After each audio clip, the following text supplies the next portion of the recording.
নমস্কার, তোমাদের সবাইকে সানা স্মাইল এডুকেশন সেন্টারে স্বাগত জানিয়ে আজকের ক্লাসটি শুরু করছি। আজকে তোমাদের সঙ্গে আলোচনা করব তোমরা যারা ষষ্ঠ শ্রেণীর প্রথম পর্যায়ক্রমিক মূল্যায়ন পরীক্ষা দেবে তোমাদের জন্য রায় ও মার্টিন প্রশ্ন বিচিত্র থেকে আজকে সমাধান করব ষষ্ঠ শ্রেণীর পরিবেশ ও বিজ্ঞান বিষয় মডেল নম্বর 15 নম্বর স্কুলটা সমাধান করে দেখাবো। চলো দেরি না করে মূল বিষয় যাওয়া যাক।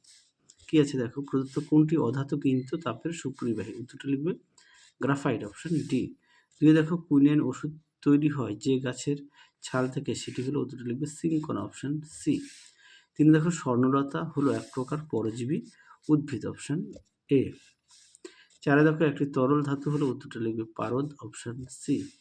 পাঁচে দেখো, CH4 যোগে কার্বনের যোজ্যতা হলো, উত্তরটা লিখবে 4, অপশন ডি।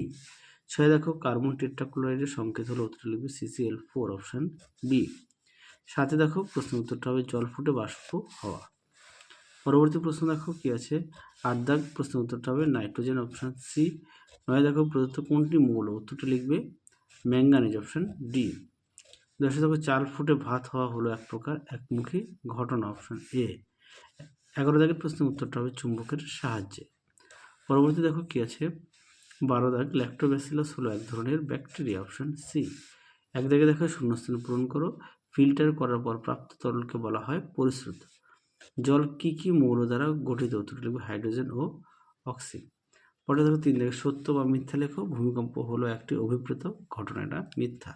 4 দাগ দেখো, প্রশ্নের উত্তরটা হবে XY2। 5 দেখো, মানুষের শরীরে বসবাস করে এমন একটি পরজীবী প্রাণীর নাম লেখো। উত্তরটা লিখবে গোলকৃমি। লবণ জলের মধ্যে কোনটি দ্রাবক? উত্তরটা লিখবে লবণ। আর কোনটি দ্রাবক সেটা লিখবে জল।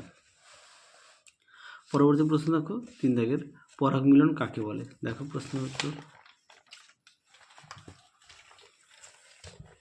দেখে নাও, পরাগ মিলন কাকে বলে, এখান থেকে এই পর্যন্ত উত্তরটা লিখবে।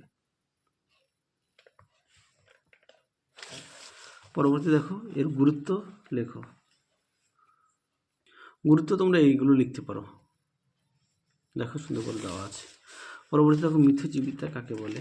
দেখো প্রশ্ন উত্তর দেখে নাও, সুন্দর করে দেওয়া আছে, তোমরা অবশ্যই সঙ্গে উদাহরণ দেবে। পরবর্তী দেখো, ভৌত পরিবর্তন রাসায়নিক পরিবর্তনের পার্থক্য, এটা পাঠ্য বইতে 32 পেজে আছে। পরবর্তী দেখো, পর্যাবৃত্ত ও অপর্যাবৃত্তর ঘটনা কাকে বলে? দেখো দেখে নাও, পর্যাবৃত্ত ঘটনা কাকে বলে, সঙ্গে উদাহরণটা অবশ্যই দেবে। পরবর্তী দেখো, অপর্যাবৃত্ত ঘটনা কাকে বলে, সঙ্গে অবশ্যই উদাহরণটা দেবে। আর অবশ্যই প্রতিটা বিষয়ে পাঠ্য বই খুঁটিয়ে পড়বে। এছাড়াও তোমাদের সমস্ত বিষয়ে আমরা সাজেশান দেওয়া আছে, তোমরা যারা এখনও দেখোনি আমাদের প্লে লিস্টে গেলে পেয়ে যাবে। পরবর্তী দেখো, অক্সিজেনের দুটি ধর্ম, এটা পাঠ্য বইতে তোমাদের 44 পেজে পেয়ে যাবে। পরবর্তী দেখো, পাউরুটির গায়ে ফুটো থাকে কেন? দেখো উত্তর এখান থেকে এই পর্যন্ত লিখবে। পরবর্তী দেখো, কেলাসন বলতে কি বোঝো?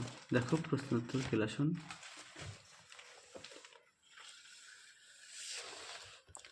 এখান থেকে এই পর্যন্ত উত্তরটা লিখবে, দেখে নাও। তাহলে চলো আজকের মতো এখানেই সমাপ্ত করছি। আবার দেখা হবে খুব শীঘ্রই তোমাদের পরবর্তী ভিডিওতে। তোমরা সবাই সুস্থ থেকো, ভালো থেকো। আজকের মতো টাটা।